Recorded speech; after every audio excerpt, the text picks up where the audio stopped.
Success failure ఏం లేదు ఇందులో. వీళ్ళు చెప్పే మాటకి విరుద్ధంగా ఉంటారు. అంటే ఇంకా ఆపలేరేమో అని ఒక డౌట్.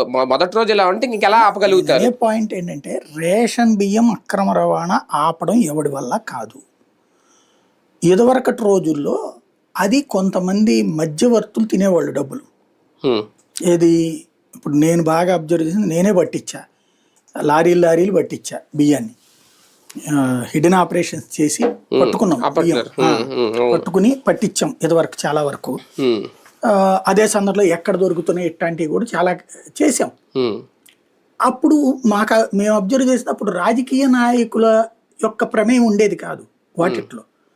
లోకల్ గల్లీ లీడర్ ఎవడో వచ్చి కొంచెం మన వాళ్ళ ఇబ్బంది పెట్టబాకండి అని చెప్పి ఇట్లాంటివి చెప్పడం చూసాను తప్పించి నేను అది కూడా మనం మీడియా ఉన్నారన్నప్పుడు డైరెక్ట్గా చెప్పకుండా వెనక నుంచి చెప్పిపోయే వ్యవహారం చూసాను తప్పించి, డైరెక్ట్గా ఎమ్మెల్యేలు, నియోజకవర్గ ఇన్ఛార్జీలు, పెద్ద పెద్ద నాయకుల ఇన్వాల్వ్మెంట్ ఉండేది కాదు. డైరెక్ట్ ఇన్వాల్వ్మెంట్ ఉండేది కాదు, ఇండైరెక్ట్ గా కూడా ఉండేది కాదు. అప్పుడు ఏంటంటే ఈ ఒక రకంగా